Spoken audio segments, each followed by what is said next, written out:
lưu rõ thì nhóc quá bị to xe là họ bị lưu rõ nó mới tu chung hay à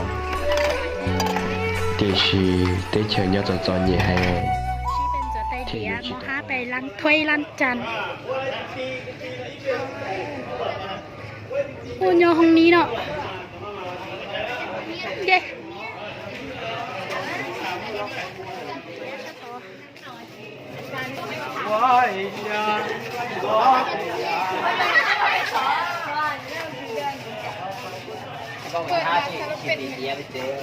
ชีอี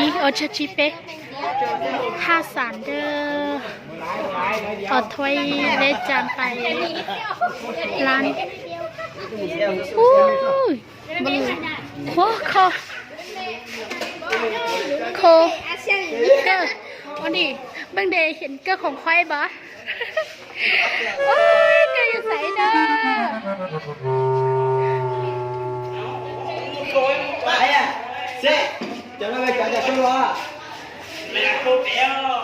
อู้เกลือไหลแค่เนาะอาจารย์เจ็ดนะ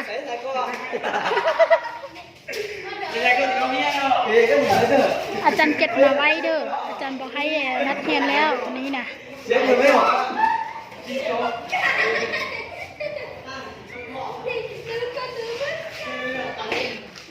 โม่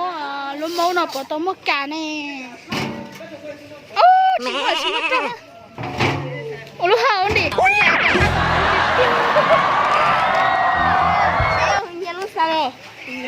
ต้องเฮียลองสั่งลงหน่อยต้องเฮียมาสอนลองสั่งเด้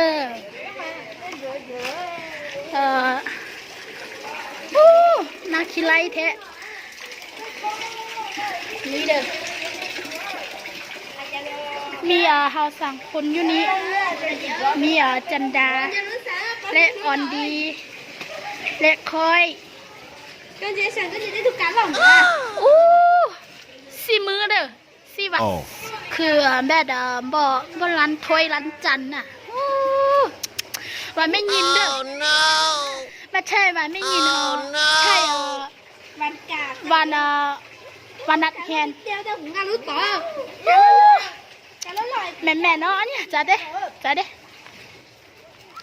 ชงก็เกินน่ะไปลองมันตัวเฮาเนาะอยากจะลูกอันปตาโซเอนี่จีหูยันใครนั่งอย่าง5 สารเด้อห้อง5 สารมันร้านถ้วยอยู่ไม่นั้นเก้อโอ้ยสวยอ่ะไอเฟิร์นเนาะของน้องมันจะไปได้ไงอ่ะ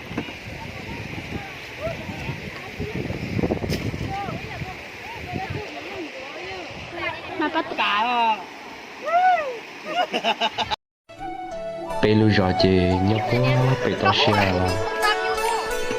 họ bị lưu rõ nó mới tu chung hay Sayonde Molija Kuyu Oshka